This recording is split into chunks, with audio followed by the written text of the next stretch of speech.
Chapitre 10. Dans la ville de Jérusalem et au temple, après la résurrection de Lazare. Si la nouvelle de la mort de Lazare avait remué et agité Jérusalem et une bonne partie de la Judée, la nouvelle de sa résurrection finit de remuer et de pénétrer même là où n'avait pas produit d'agitation la nouvelle de sa mort. Sans doute les quelques pharisiens et scribes, c'est-à-dire les synhédristes présents à la résurrection, n'en avaient pas parlé au peuple, mais certainement les Juifs en ont parlé, et la nouvelle s'est répandue comme un éclair, et d'une maison à l'autre, d'une terrasse à l'autre. Des voix de femmes se la répètent, alors qu'en bas, le petit peuple la propage en se réjouissant grandement pour le triomphe de Jésus et pour Lazare. Les gens remplissent les rues en courant çà et là, croyant toujours arriver les premiers pour donner la nouvelle, mais restent déçus, car on la connaît à Ophel comme à Bézéta, dans Sion comme au Sixte.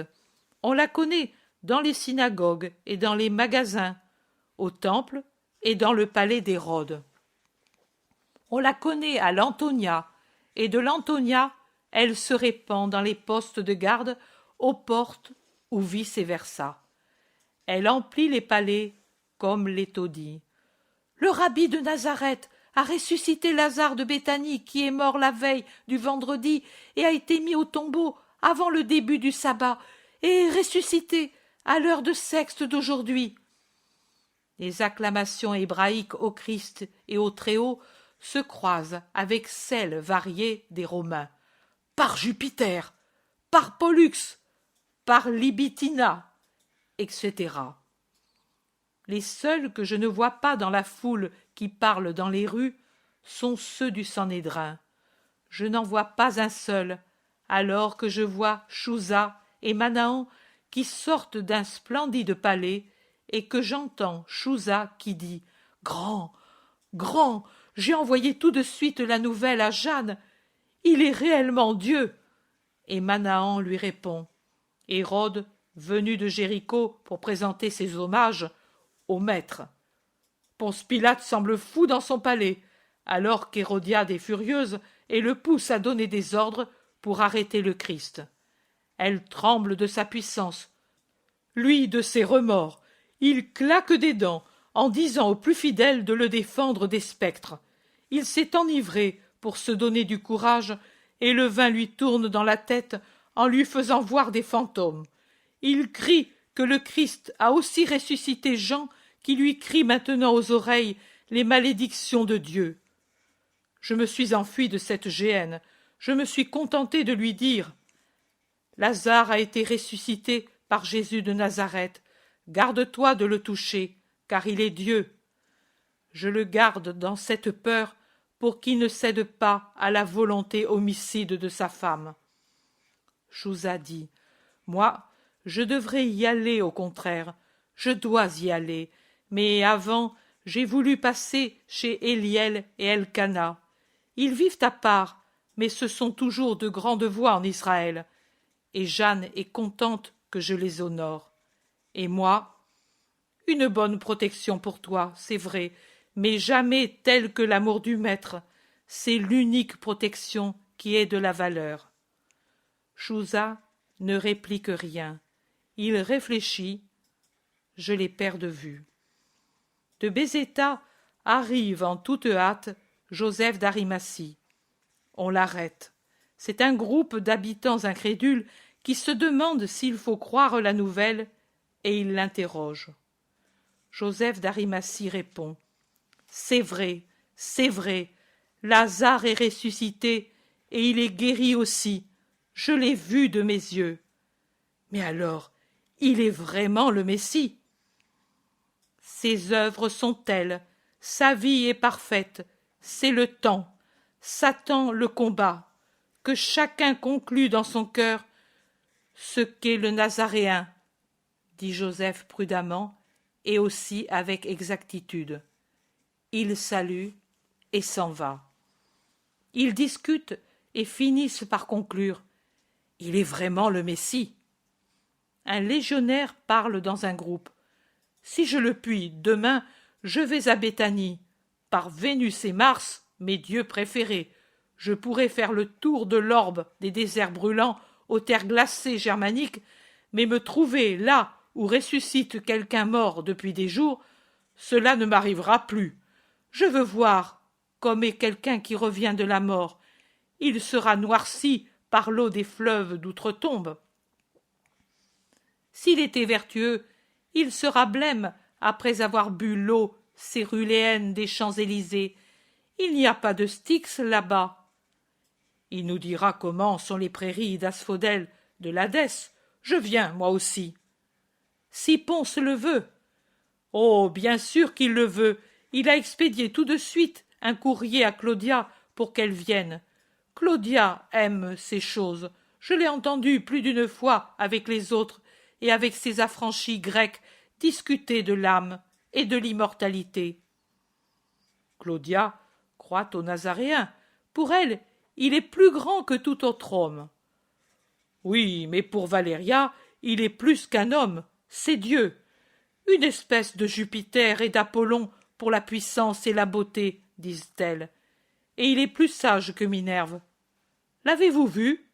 Moi, je suis venu ici pour la première fois avec Ponce, et je ne sais pas.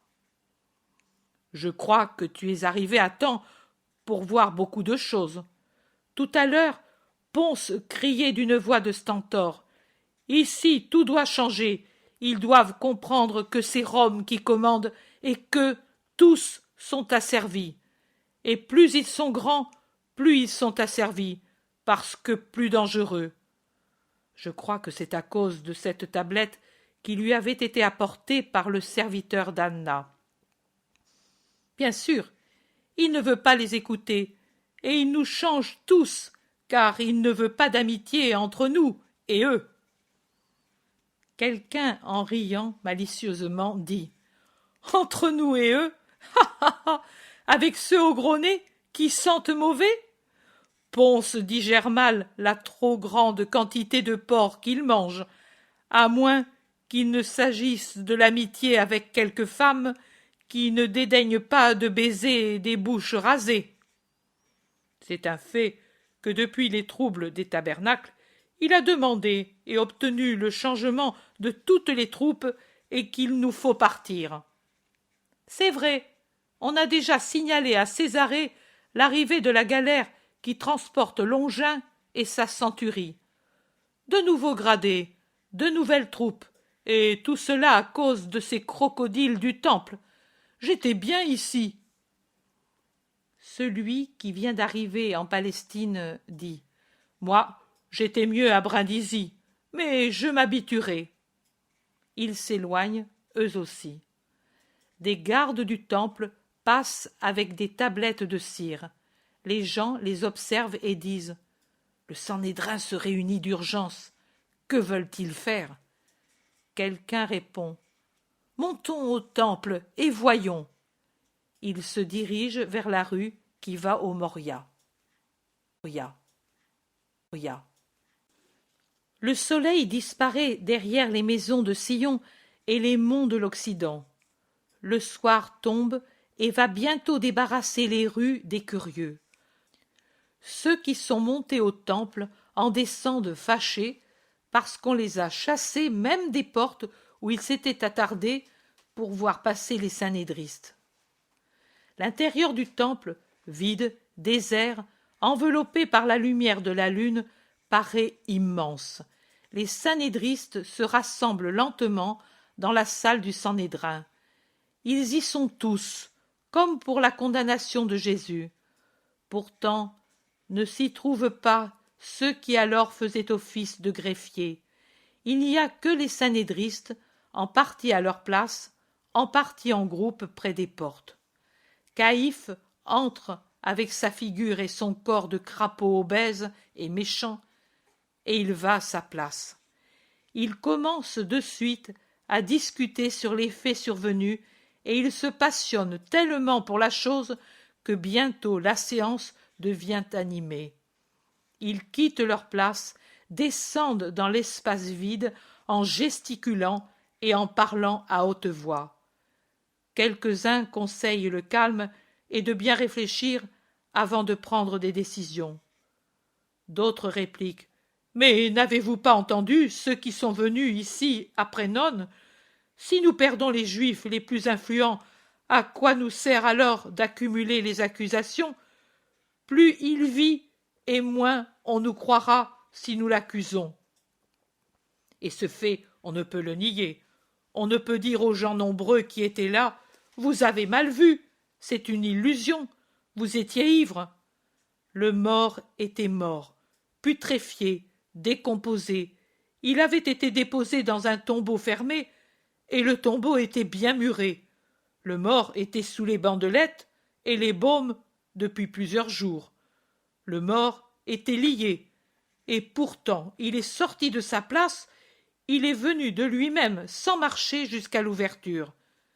Et une fois libéré, il n'était plus mort en son corps, il respirait, il n'y avait plus de corruption, alors qu'auparavant, quand il vivait, il était couvert de plaies, et dès sa mort, il était tout décomposé. Vous avez entendu les Juifs les plus influents, ceux que nous avions poussés là pour les conquérir complètement à notre cause? Ils sont venus nous dire: pour nous il est le Messie. Presque tous sont venus, le peuple ensuite. Et ces maudits Romains pleins de fables, qu'en faites-vous? Pour eux, il est Jupiter Maximus. Et s'ils se mettent cette idée en tête, ils nous ont fait connaître leurs histoires, et cela a été une malédiction. Anathème sur ceux qui ont voulu l'hellénisme en nous, et pour les flatter, nous ont profanés par des coutumes qui ne sont pas nôtres. Mais pourtant, cela sert aussi à notre information, et nous savons que le Romain a vite fait d'abattre et d'élever par des conjurations et des coups d'État. Or, si certains de ces fous s'enthousiasment pour le Nazaréen et le proclament César, et par conséquent divin, qui pourra le toucher? Mais non, qui veut qu'il fasse cela? Eux se rient de lui et de nous. Pour grand que soit ce qu'il accomplit, pour eux il est toujours un juif, et donc un misérable. La peur te rend stupide, ô fils d'Anna. La peur? As-tu entendu comment Ponce a répondu à l'invitation de mon père? Il est bouleversé, te dis-je, il est bouleversé par ce dernier fait, et il craint le Nazaréen. Malheureux que nous sommes, cet homme est venu pour notre ruine. Si au moins nous n'y étions pas allés, et si nous n'avions pas presque commandé au plus puissant des Juifs d'y aller, si Lazare était ressuscité sans témoin, eh bien, qu'est-ce que cela aurait changé? Nous ne pouvions sûrement pas le faire disparaître pour faire croire qu'il était toujours mort. Cela, non, mais nous pouvions dire que cela avait été une fausse mort. Des témoins payés pour dire le faux, on en trouve toujours. Mais pourquoi tant d'agitation? Je n'en vois pas la raison. A-t-il par hasard provoqué le Sanhédrin et le pontificat? Non, il s'est borné à accomplir un miracle. Il s'est borné. Mais tu es sot ou vendu à lui, Éléazar? Il n'a pas provoqué le Sanhédrin et le pontificat. Et que veux-tu de plus? Les gens peuvent dire ce qu'ils veulent, mais les choses sont comme le dit Éléazar. Le Nazaréen n'a fait qu'un miracle. Voilà l'autre qui le défend. Tu n'es plus injuste, Nicodème. Tu n'es plus injuste. C'est un acte contre nous. Contre nous, comprends-tu? Plus rien ne persuadera la foule. Ah, malheureux que nous sommes! Moi, aujourd'hui, j'ai été bafoué par certains juifs. Moi, bafoué, moi! Tais-toi, Doras.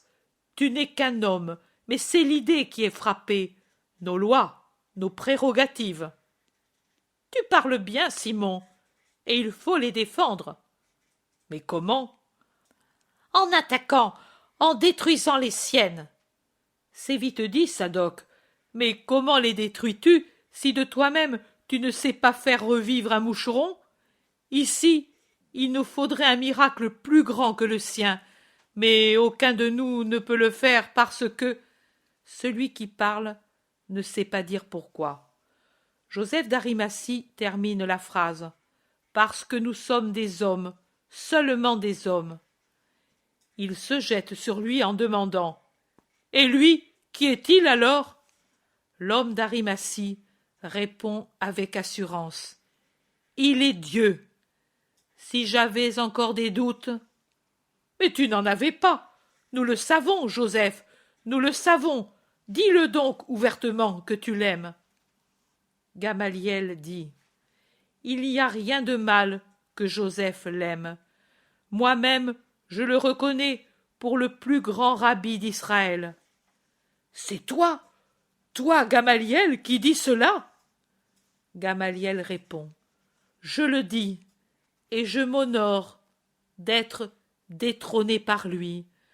Jusqu'à présent, j'avais conservé la tradition des grands rabbis, dont le dernier était Hillel.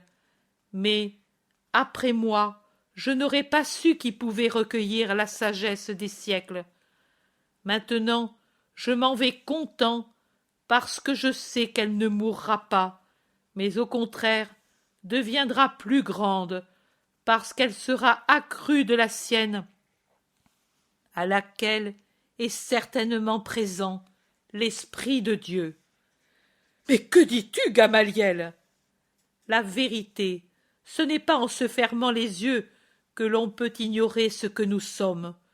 Nous ne sommes plus sages, car le principe de la sagesse, c'est la crainte de Dieu, et nous sommes des pécheurs dépourvus de la crainte de Dieu.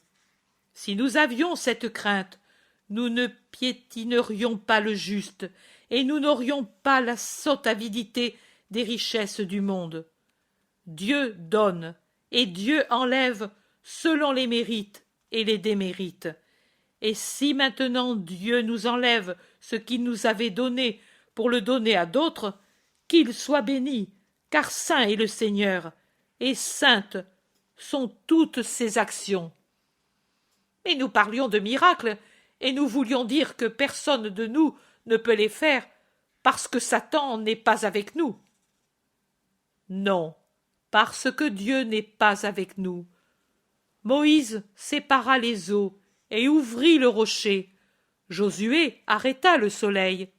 Élie ressuscita l'enfant et fit tomber la pluie. Mais Dieu était avec eux. Je vous rappelle qu'il y a 6 choses que Dieu est et qu'il exècre. La 7e, les yeux orgueilleux, la langue menteuse, les mains qui répandent le sang innocent, le cœur qui médite des desseins mauvais, les pieds qui courent rapidement vers le mal, le faux témoin qui dit des mensonges, et celui qui met la discorde parmi ses frères. Nous faisons toutes ces choses. Je dis nous, mais c'est vous seuls qui les faites, car moi je m'abstiens de crier Hosanna et de crier Anathème. J'attends. Le signe? Naturellement, tu attends le signe. Mais quel signe attends-tu d'un pauvre fou, si vraiment nous voulons lui donner tous les pardons?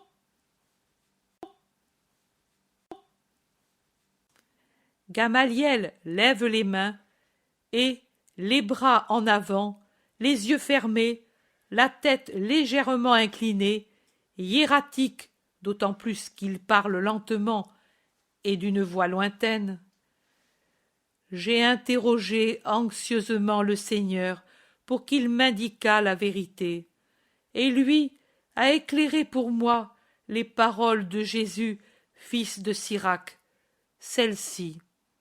Le Créateur de toutes choses m'a parlé et m'a donné ses ordres, et celui qui m'a créé a reposé dans mon tabernacle, et il m'a dit « Habite en Jacob, que ton héritage soit en Israël, jette tes racines parmi mes élus. » Et encore, il m'a éclairé celles-ci, et je les ai reconnues. Venez à moi, vous tous qui me désirez, et rassasiez-vous de mes fruits, car mon esprit est plus doux que le miel, et mon héritage plus qu'un rayon de miel. Mon souvenir durera dans les générations des siècles. Celui qui me mange aura faim de moi, et celui qui boit de moi aura soif de moi, et celui qui m'écoute n'aura pas à rougir, et celui qui travaille pour moi ne pêche pas, et celui qui me met en lumière aura la vie éternelle.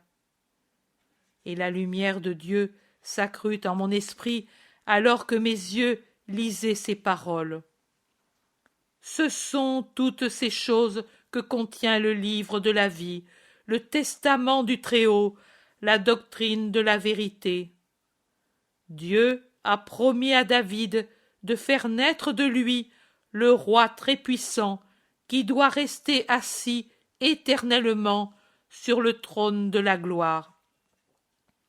Lui regorge de sagesse, comme le fison et le tigre au temps des nouveaux fruits, comme l'Euphrate regorge d'intelligence, et il croît, comme le Jourdain, au temps de la moisson. Il répand la sagesse comme la lumière. Lui, le premier, l'a parfaitement connue. Voilà les lumières que Dieu m'a données.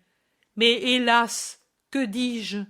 Que la sagesse qui est parmi nous est trop grande pour que nous la comprenions et que nous accueillions une pensée plus vaste que la mer et un conseil plus profond que le grand abîme. Et nous l'entendons crier, comme un canal d'eau immense, j'ai jailli du paradis et j'ai dit, j'arroserai mon jardin. Et voilà que mon canal devient un fleuve, et le fleuve une mer. Comme l'aurore, je diffuse à tous ma doctrine, et je la ferai connaître à ceux qui sont le plus loin. Je pénétrerai dans les parties les plus basses. Je jetterai mon regard sur ceux qui dorment. J'éclairerai ceux qui espèrent dans le Seigneur, et je répandrai encore ma doctrine comme une prophétie, et je la laisserai à ceux qui cherchent la sagesse. Je ne cesserai pas de l'annoncer jusqu'au siècle saint. Je n'ai pas travaillé pour moi seulement, mais pour tous ceux qui cherchent la vérité. Voilà ce que m'a fait lire Yahvé le Très-Haut, et il abaisse les bras en relevant la tête. Mais alors, pour toi, il est le Messie, dis-le. Gamaliel dit, ce n'est pas le Messie. Il ne l'est pas. Mais alors, qu'est-il pour toi? Un démon? Non. Un ange? Non. Le Messie? Non. Il est celui qui est. Tu délires. Il est Dieu. Il est Dieu pour toi, ce fou. Il est celui qui est. Dieu sait ce qu'il est. Nous voyons ses œuvres. Dieu voit aussi ses pensées. Mais il n'est pas le Messie, car pour nous, Messie veut dire roi. Lui n'est pas, ne sera pas roi, mais il est saint, et ses œuvres sont celles d'un saint. Et nous ne pouvons pas lever la main sur l'innocent sans commettre un péché. Moi, je ne souscrirai pas au péché. Et par ces paroles, tu l'as presque appelé l'attendu. C'est ce que j'ai dit. Tant qu'a duré la lumière du Très-Haut, je l'ai vu telle. Puis, quand m'a abandonné la main du Seigneur, moi qui avais été élevé dans sa lumière, je suis redevenu homme. L'homme d'Israël, et les paroles n'ont plus été que des paroles que l'homme d'Israël, c'est-à-dire moi, vous, nos prédécesseurs, et que Dieu ne le permette pas, nos successeurs, des paroles que l'homme d'Israël interprète selon sa propre pensée, et non pas selon le sens que ces paroles ont dans la pensée éternelle qui les a dictées à son serviteur. Nous parlons, nous divagons, nous perdons du temps, et pendant ce temps-là, le peuple s'agite, dit Canania de sa voix rauque. Bien dit, Il faut décider et agir pour se sauver et triompher. Vous dites que Pilate n'a pas voulu vous écouter quand nous demandions son aide contre le Nazaréen, mais si nous lui faisions savoir, vous avez dit auparavant que si les troupes s'exaltent, elles peuvent le proclamer César. Hé hé, c'est une bonne idée. Allons exposer au proconsul ce danger. Nous serons honorés comme de fidèles serviteurs de Rome, et si lui intervient, nous serons débarrassés du rabbi. Allons, allons, toi, Éléazar d'Anna, qui est plus que tous son ami, sois notre chef, dit en riant Helkias de sa voix de serpent. Il y a un peu d'hésitation, mais ensuite un groupe des plus fanatiques sort pour se rendre à l'Antonia. Caïphe reste avec les autres. À cette heure, ils ne seront pas reçus, objecte quelqu'un. Non, au contraire, c'est la meilleure. Ponce est toujours de bonne humeur quand il a bu et mangé, comme boit et mange un païen. Je les laisse là à discuter, et pour moi s'éclaire la scène de l'Antonia. Le parcours est fait vite et sans difficulté, tant est limpide la clarté de la lune qui contraste grandement avec la lumière rouge des lampes allumées dans le vestibule du palais prétorien. Éléazar réussit à se faire annoncer à Pilate, et on les fait passer dans une grande salle vide, absolument vide. Il n'y a qu'un siège massif avec un dossier bas, couvert d'un drap pourpre qui ressort vivement dans la blancheur absolue de la salle. Ils se tiennent en groupe, un peu craintifs, transis de froid, debout sur le marbre blanc du pavé. Il ne vient personne. Le silence est absolu. Pourtant, par intervalles, une musique lointaine rompt ce silence. Pilate est à table, certainement avec des amis. Cette musique vient du triclinium. Il y aura des danses en l'honneur des hôtes. Corrompu, demain je me purifierai. La luxure transpire de ses murs, dit avec dégoût Helkias. Pourquoi es-tu venu alors? C'est toi qui l'as proposé, lui réplique Éléazar. Pour l'honneur de Dieu et le bien de la patrie, je sais faire n'importe quel sacrifice, et c'est un grand sacrifice. Je m'étais purifié pour m'être approché de Lazare, et maintenant, journée terrible aujourd'hui. Pilate ne vient pas. Le temps passe, et Éléazar, habitué à l'endroit, essaie les portes. Elles sont toutes fermées. La crainte s'empare de ceux qui sont présents. Des histoires effrayantes reviennent à l'esprit. Ils regrettent d'être venus. Ils se sentent déjà perdus. Finalement, du côté qui est opposé à eux, qui sont près de la porte par laquelle ils sont entrés, et par conséquent près de l'unique siège de la pièce, voilà que s'ouvre une porte et qu'entre Pilate avec un vêtement tout blanc, comme la salle. Il entre en parlant avec des invités. Il rit. Il se tourne pour commander à un esclave qui soulève un rideau au-delà de la sortie de jeter des essences dans un brasier et d'apporter des parfums et de l'eau pour les mains, et qu'un esclave vienne avec un miroir et des peignes. Il ne s'occupe pas des Hébreux, c'est comme s'ils n'existaient pas. Ceux-ci sont en colère, mais n'osent pas bouger. Là-bas, pendant ce temps, on apporte des brasiers, on répand des résines sur le feu, on verse de l'eau parfumée sur les mains des Romains. Un esclave, par des mouvements adroits, peigne les cheveux selon la mode des riches Romains de l'époque. Et les Hébreux s'énervent, s'énervent, s'énervent. Les Romains rient entre eux et plaisantent, en regardant de temps en temps le groupe qui attend là-bas, au fond, et quelqu'un parle à Pilate qui ne s'est jamais tourné pour regarder. Mais Pilate hausse les épaules avec un geste d'ennui et bat des mains pour appeler un esclave auquel il ordonne à haute voix d'apporter des friandises et de faire entrer les danseuses. Les Hébreux, scandalisés, frémissent de colère. Penser à un Helkias obligé de voir des danseuses, Son visage est un poème de souffrance et de haine. Les esclaves arrivent avec des friandises dans des coupes précieuses, et derrière les danseuses couronnées de fleurs et à peine couvertes de toiles si légères qu'elles semblent des voiles, les chairs très blanches transparaissent à travers les vêtements légers, teints de rose et bleu clair, quand elles passent devant les brasiers allumés et les lampes nombreuses posées au fond. Les Romains admirent la grâce des corps et des mouvements, et Pilate redemande un pas de danse qui lui a plu particulièrement.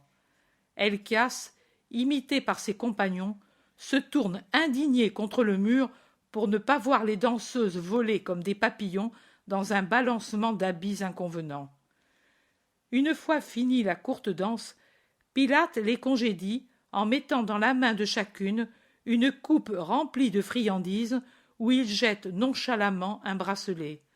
Finalement, il daigne se tourner pour regarder les Hébreux, et il dit à ses amis d'un air ennuyé: « Et maintenant, je devrais passer du rêve à la réalité, de la poésie à l'hypocrisie, de la grâce aux ordures de la vie.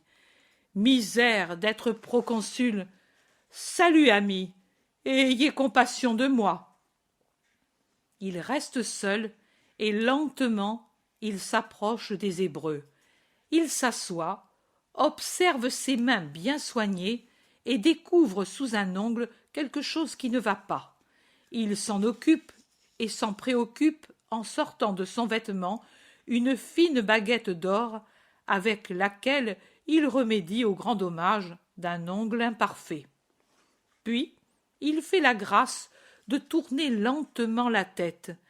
Il ricane à la vue des Juifs encore inclinés servilement et leur dit: « Vous, ici, et soyez brefs, je n'ai pas de temps à perdre à des choses sans importance. » Les Hébreux s'approchent dans une attitude toujours servile jusqu'à ce qu'un « assez, pas trop près » les cloue au sol.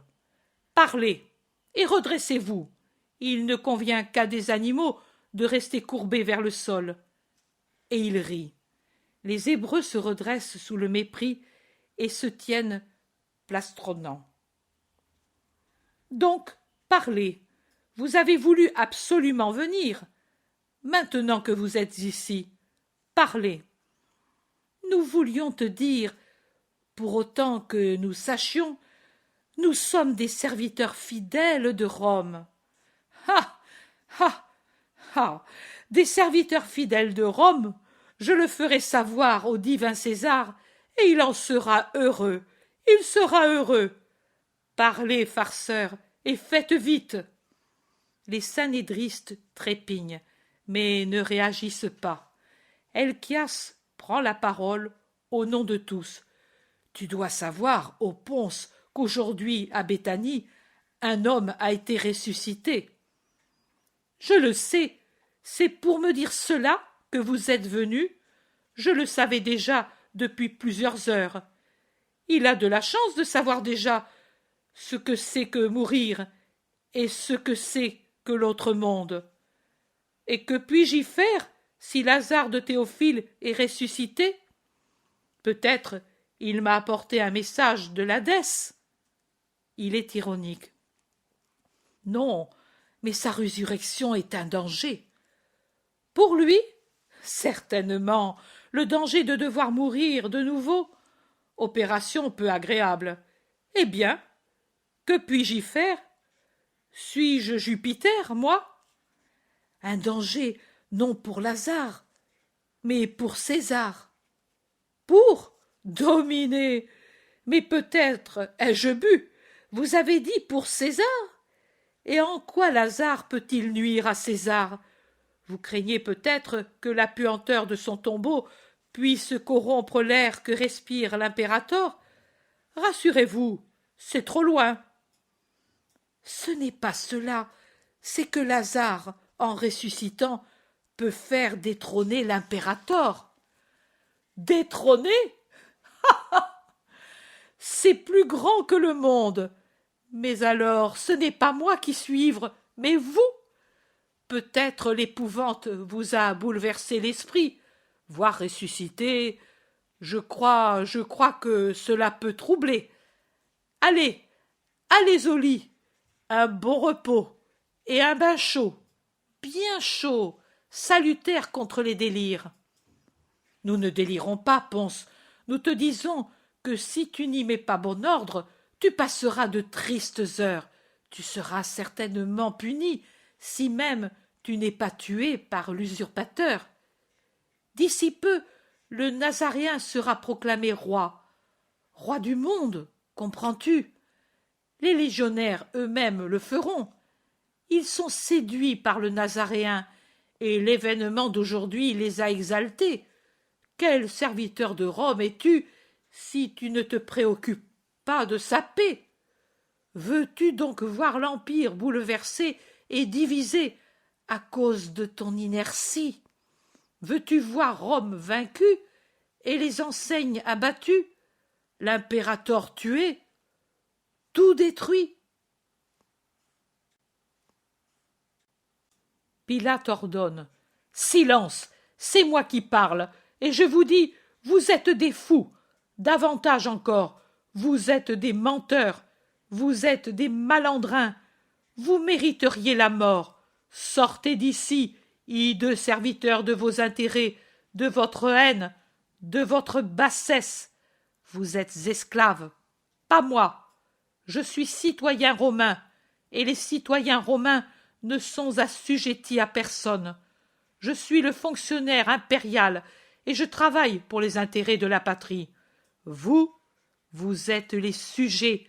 Vous, vous êtes sous notre domination. Vous, vous êtes les galériens attachés au banc, et vous frémissez inutilement. Le fouet du chef est sur vous. Le Nazaréen. Vous voudriez que je tue le Nazaréen? Vous voudriez que je l'emprisonne? Par Jupiter, si pour le salut de Rome et du divin impérator je devais emprisonner les sujets dangereux ou les tuer ici où je gouverne, c'est le Nazaréen et ses partisans, eux seuls, que je devrais laisser libres et vivants. Allez, dégagez, et ne revenez plus jamais devant moi, turbulents, fauteurs de troubles, voleurs et complices de voleurs. Aucune de vos manigances ne m'est inconnue. Sachez-le, et sachez aussi que des armes toutes neuves et de nouveaux légionnaires ont servi à découvrir vos pièges et vos instruments. Vous criez pour les impôts romains? Mais que vous a coûté Melchias de Galaad et Jonas de Cytopolis et Philippe de Soko et Jean de Béthavène et Joseph de Ramaoth et tous les autres qui vont bientôt être pris?